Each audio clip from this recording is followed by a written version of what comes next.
Thank you. Good night, hello, and thank you for coming. Good night, like I'm leaving right now, so.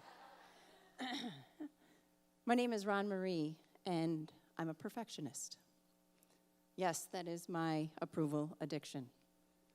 It's my enemy. It doesn't make a lot of sense, maybe, how that could take somebody's life down a dark rabbit hole, but it does. It leads you to a world of depression, self-preservation, isolation, unworthiness, hopelessness, and just a general feeling of not being good enough. So I, of course, being a perfectionist, seriously wrote out this whole thing, pages, step by step, gonna just do this. And before I left to come over here, I prayed about this and realized that this really isn't about me. It's about God. It's about who He is. It's about who I am in Him, and that's why I'm here. So I decided not to do my outline step by step. So I'm free falling tonight. That's really big for me, okay? Not structured, not organized. I'm just going to throw it out there. So getting right to the point, I spent my whole life trying to overachieve, trying to be perfect in everything I do in every way. It led me to a world of codependency. It led me to an emotionally and verbally abusive marriage that lasted 20 years. I finally got the courage to get out of that, got into another abusive relationship that lasted 6 years. And by the time that ended, I was broken, empty. My soul was broken in a million pieces. And it was an October day in 2013 that I contemplated suicide. And I'm standing here because of him.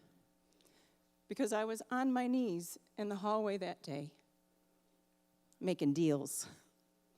And I said, if you will just heal me, if you will take away this pain and bring me peace, I promise to do your work for the rest of my life. And I heard God tell me that the pain was not for nothing. It was for everything. That He had a plan for my life, and it was bigger than the pain. So my journey started from there, and I got up off my knees, and I sought help, found a wonderful, wonderful therapist that was perfect, and God delivered to me that very day. It also happened to be 5 minutes from my house, so that was even better. She specialized exactly what I needed her in, and she brought me hope. And she was also a Christian, so she also led me where I needed to be with God. And you see, I didn't believe that I was even good enough for Him. I didn't believe it. I didn't believe that I was who He said I was because I didn't know anything about that. My personal relationship with Christ started that day on my knees in that hallway. My relationship with Christ started right then in that moment when I believed that He would save me, that I felt it, that I felt Him surrounding me. It started from there. Just a little bit of hope, my little bitty mustard seed turned into something beautiful and wonderful. So it's all about Him. I am who I am because of Him. I'm here right now with you because of Him. He's greater than all of it. He's greater than all of it. So my journey, like I said, started from there, and I started to build that relationship with Christ. And I started to read Scripture, and I started to go back to church, and I kept in therapy, and I worked hard. And I started to just believe more and more the words that I was reading and the words that I was hearing on Sunday morning. I am good enough. He made me perfectly imperfect for a reason.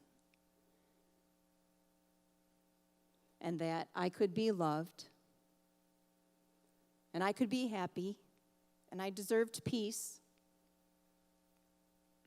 but I could only get it through him. Because you see, I tried every other route there was and never found it, and it never worked. He is the answer. He was my answer, and he's the answer for anybody out there who's hurting or suffering with any hurts, habits, or hang-ups, brokenness, whatever you might suffer from. My addiction is perfectionism. And I know that through him, I don't have to be perfect. You see, he died on the cross for me, so I didn't have to be.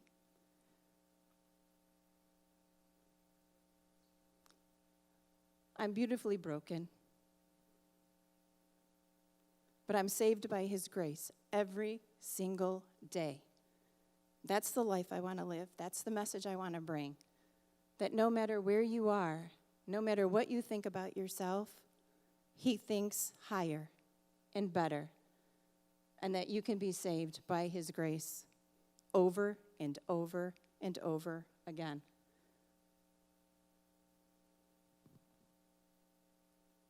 So I got one more confession, and I'm watching the timer, yes. So I promised God that I would do his work, and I promised that I was going to do something with all of this. So I did.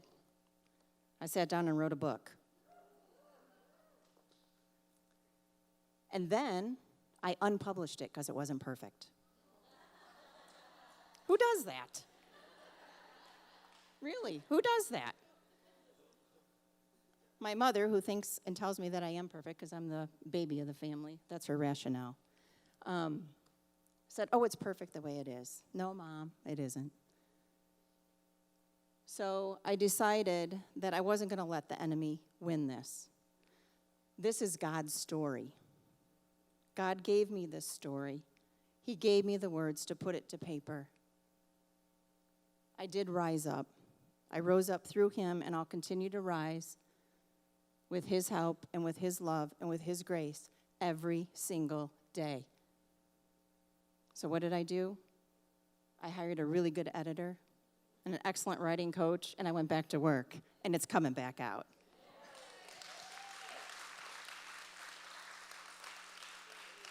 Because it's his story. It's all his story, and it's for his glory. All the pain, all the brokenness. It's his story. He deserves it. He deserves it to be told. People out there need to hear it. How good he is, how faithful he is. All we have to do is make the choice. We all have choices to make. And I could either stay at the bottom of that barrel that day in October in the hallway, or I could rise up and take his hand. And that's what I did. It's the best decision I ever made. Is my perfectionism gone? No, it's not. It's like the alcoholic that has to fight that one drink, the drug addict that has to fight that one pill or that one needle. I fight every single day to remember and to know who I am in him, that I'm good enough, that I'm loved, that I got this, and he's got me.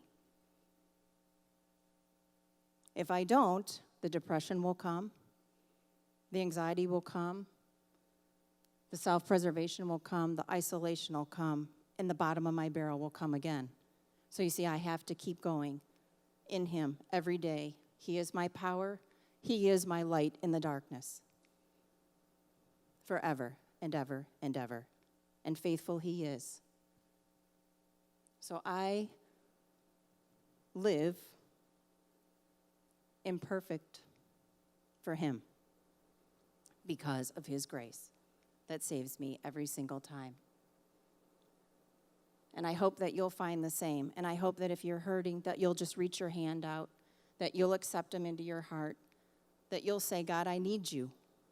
I need you to help me. I need you to be there. I want you to do this with me.